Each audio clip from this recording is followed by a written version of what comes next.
Granville here, Sweet Little Baker. Tonight I have a great dish for you. It is a meatless dish. I had plans tonight to do shrimp for dinner. However, I went to the freezer to pull out the shrimp today and I don't have any, which I thought I did. So, plan B.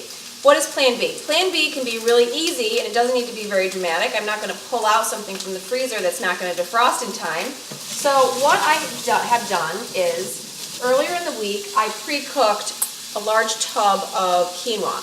Quinoa is a grain, and it doesn't have very much flavor, but once you add it to things, it can create great flavor for a dish and some substance and bulk. So I pre-cooked this, keep it in the fridge, and then we use it throughout the week.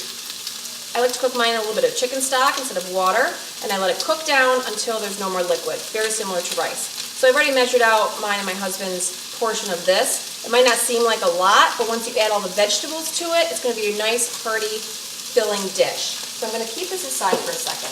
What I also did earlier in the week was I pre-cooked a large, not large, but about 2 peppers and 2 onions, cooked them down, and I keep them in the tub, and then I pull them out when we want to have eggs. When we want to have scrambled eggs, I put them in the eggs. If we want to top them on our steak.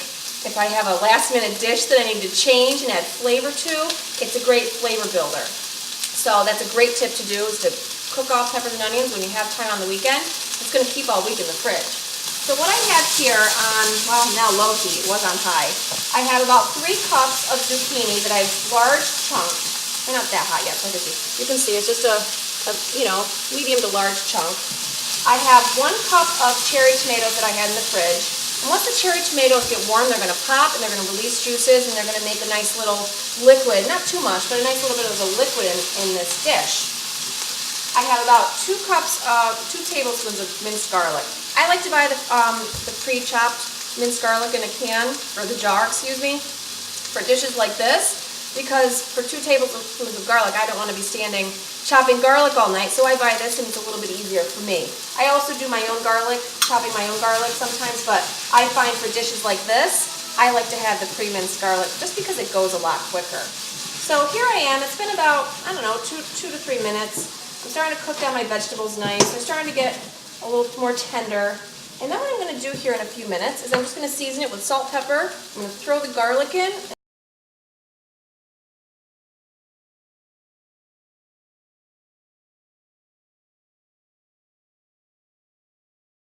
Serve this absolutely as a side dish, or you can serve this as a main dish. Tonight, this is going to be primarily our main dish, and I might make a couple eggs for my husband to go alongside of it, just to give a little protein. I might do the same for myself, but you don't have to.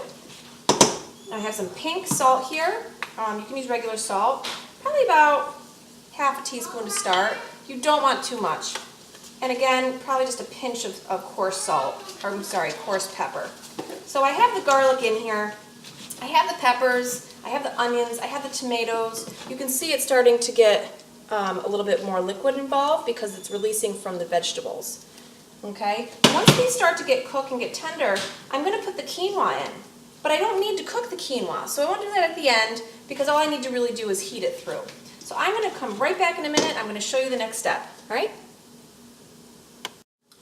All right, I'm back. I've really only been gone about a minute, but I let it just cook down a little bit longer, and you can see that the tomatoes are starting to break apart. The longer you cook this, the more mushy, I guess you want to say, it's going to get.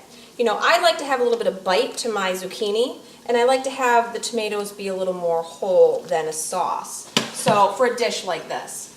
And so, you know, you could also add eggplant to this. And do a quick ratatouille type style dish. There are so many variations of cooking that dish, but you could always add eggplant to this. You could add any number of vegetables to this. Green beans, just about anything. But for tonight, this is what I have, and this is what we're making.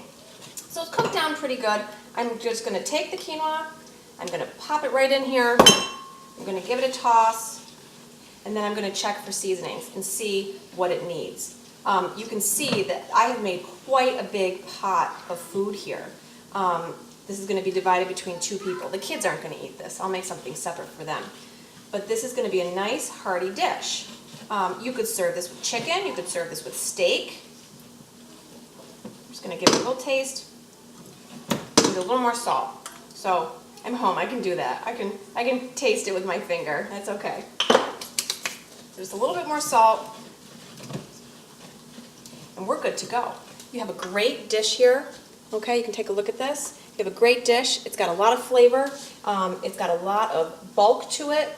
You can see this is a very big helping. This is actually part of the 21-Day Fix food plan. So, for any 21-Day Fixers that are watching this, for you this would be 2 yellows and 2 greens for this specific dish. And then if you wanted to add your protein, you'd add your red. So, 2 yellows, and probably about 2 teaspoons for the olive oil in here. All right, I hope you enjoyed this video, and I hope this gives you some great ideas for your dinners. All right, have a great night. Andrea Moranville, Sweet Life of a Baker.